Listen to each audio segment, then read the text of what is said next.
Hey, how's it going today, YouTube? General Daily here, bringing you guys some games out of the Armory. So, yeah, let's talk about the Armory and what it is, because this is definitely the first episode, so nobody really knows what it is. Basically, what we're going to do here is we're going to cover games that are hidden gems, locked away, nobody knows about them, you know, that kind of stuff, kind of under the radar games, stuff that you find in the back of the Armory that nobody really wants because they really don't know what it is. So here we go. For the first game that we're going to cover in the Armory today, it's going to be Full Spectrum Warrior 10 Hammers. This is a Paradox game, I believe, or an Epidemic game, excuse me. One of the two. I believe it's Epidemic with the gas mask there.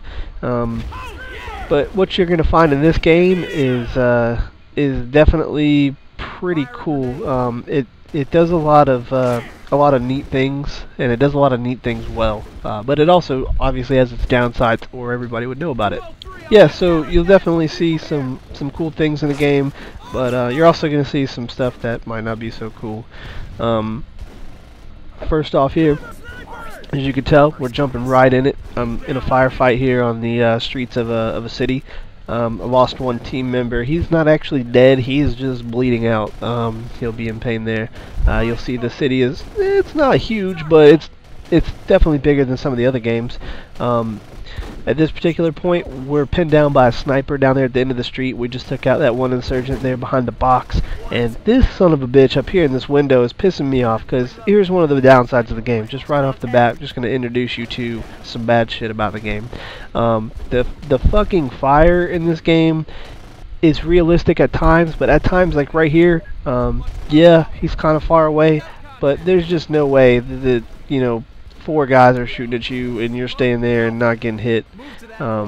We ended up taking them out, you know, with a breach and clear of the sector here. You'll have to excuse my tactics. You'll see that I'm a little bit off here, because I was trying to wonder, excuse me, I was trying to figure out why that hint wouldn't go away, because I was well past the tutorial level, and I figured that hint would go away by now, but it clearly has not.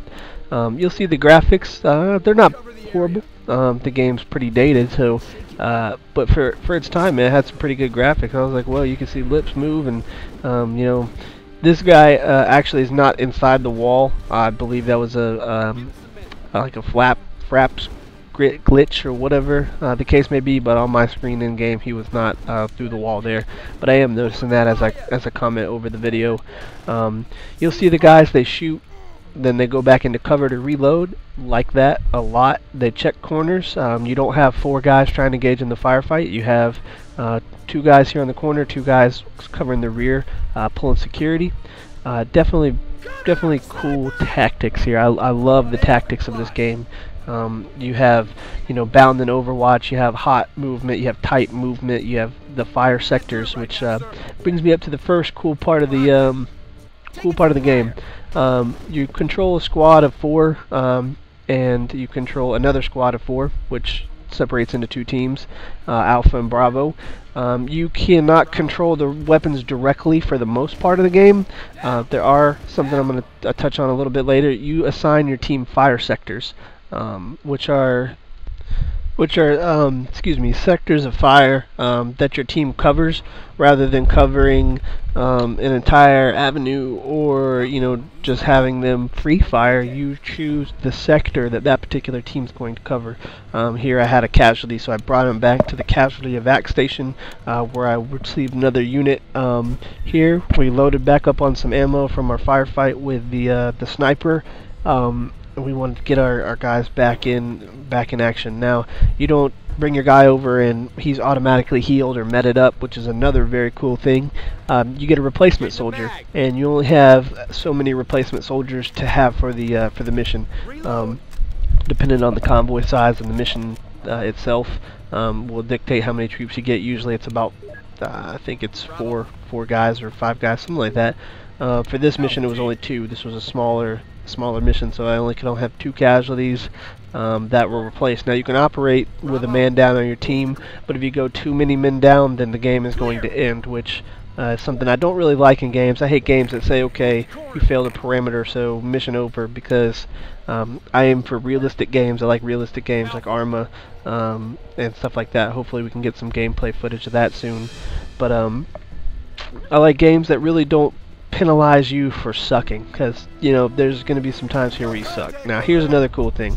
While you can have fields of fire, your guys also are soldiers, so they can be pinned down as well. Here the enemy has a 50 cal, and they're pinning my guys down. They can't do anything. They can't get out and fire because that will risk them being hit. You have options for, you know, throw a smoke screen or whatever to disguise your movement, which is what's telling me up there, where we can conceal our teams moving across the battlefield here. But I'm not really too interested in that guy right now, so I'm going to just let him pin my team down. I'm going to switch over to my other squad, and I'm going to start clearing the marketplace.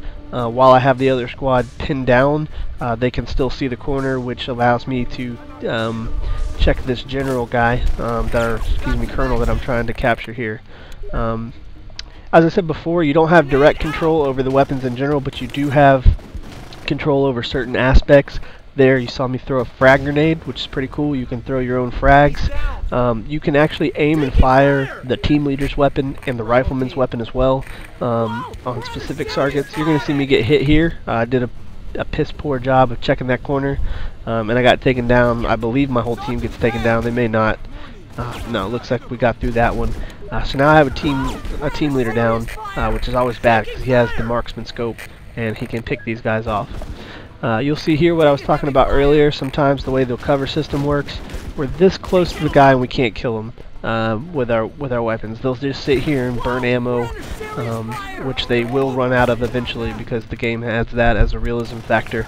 So they'll just fucking sit here and just burn ammo shooting at this guy. So I gotta fucking think on my toes. I'm like, okay, what the fuck am I gonna do? I'm gonna put the saw gunner on it, and your saw gunner here is obviously retarded, and he didn't suppress the guy, and that got my other guy hit. So now I'm down a grenadier and a team leader. My saw gunner's still pretending he's really cool and he can do whatever he wants. So you know, he's just gonna sit there because he's a specialist and he specializes at being a fucking asshole and not being able to kill these guys. So finally I tell him throw this frag grenade. I'm thinking, you know, I'm gonna frag these guys. But the AI aren't dumb. They will run. They see a frag grenade, he says, oh shit, but it's a little too late, and my grenade blows myself up. So, good job for me. Coming up here on this next part of the video, you're going to see a Bradley infantry fighting vehicle, which you can control the gun in. You give it fire sector for its cannon, or excuse me, for its machine gun, and you control the cannon. Pretty cool little feature. But you see the enemy's got some vehicles of their own. They got technicals, and my infantry squads aren't gone. I still have control over them, which you'll see me switch back. But now I just have an additional Charlie team, which is my vehicle there. The reason I'm skipping up is, you know, I don't really want to do a let's play for this because this game is really annoying when it comes to how hard it is. That doesn't make it not a good game, so don't say, well, why are you reviewing a game that you don't like? I do love this game, but it's really hard, and a let's play would just really frustrate me. I would cuss everybody out, and I'd probably go through 2 or 3 headsets, you know, before I finally calm down. So I'm moving my striker up, or excuse me, my Bradley up here. But like I said, since I'm a tactical kind of guy, we only pull it up a couple feet at a time, then we reinforce it with infantry to make sure it doesn't get hit by RPGs, because that's a big threat in this game. Is not all the buildings are enterable, but there are some that you could go in and the enemy loves to get in those buildings and ambush you with RPGs. Definitely a cool thing.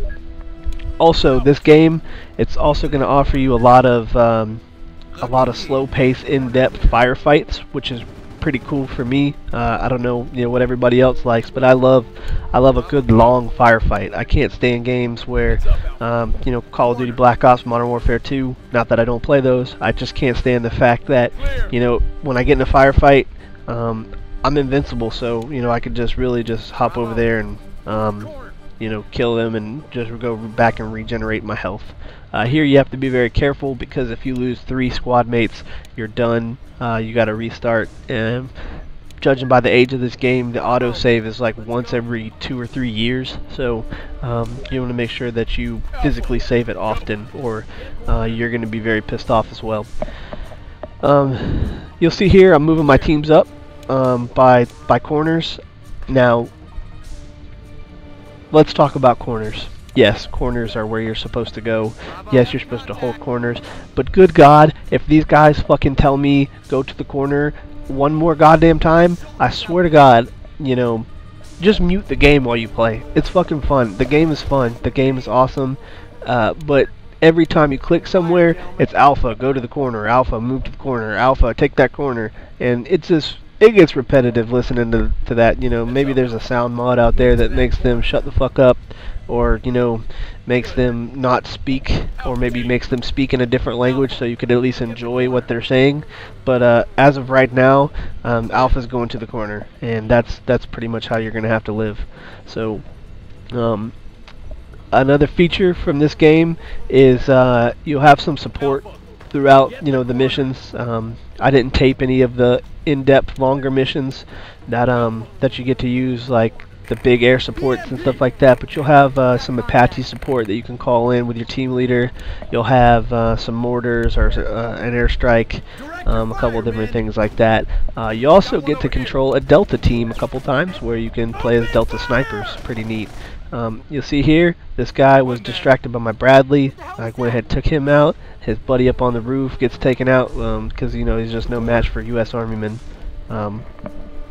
Which is what these guys are, regardless of the markings in their uniforms. They operate as an Army unit. You can tell by the ranks and the gear, that kind of stuff.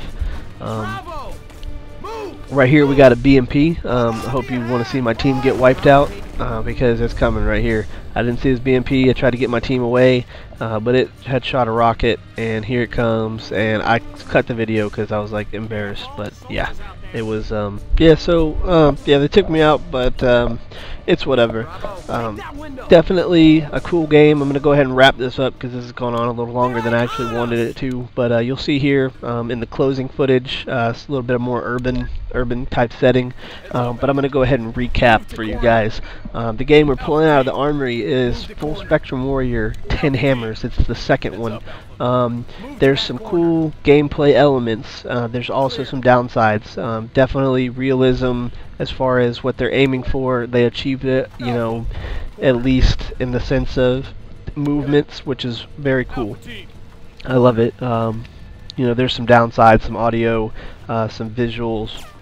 The downsides, you know, do not outweigh the plus positives in this game. Definitely cool. Check it out. Recommend. You know, from the 42nd Man, you guys can, you know, check this game out and have some fun playing it. Obviously, it's not going to be any kind of, you know, forever play, you know, but once through the campaign, you know, that'll you know, kill a weekend for you, man. It's definitely a lot of fun. Definitely want you to check it out as soon as you can.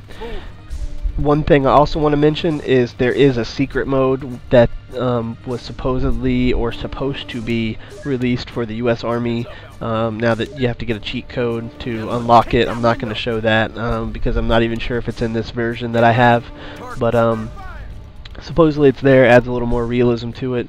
But you know, overall, I'm going to go ahead and say get this game. It's pretty cheap. You pick it up on Amazon, eBay, direct to drive, anywhere like that. Has it pretty damn cheap, and it's worth a couple bucks. You know, so that's gonna be it for this week from the Armory. If you guys have a suggestion for next week, let me know, and I'll go ahead and do that game. If not, we can plan on doing a Rainbow Six title, which I will leave unannounced at this time because I don't want to spoil it.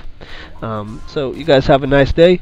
Regiment users, 42nd guys, make sure you like, comment, subscribe. Let me know if you picked the game up, if you need any hints, tips, or if you guys want to see more gameplay. Just let me know and we'll go ahead and get on that. Everybody have a nice day, and we'll catch you next time in the Armory.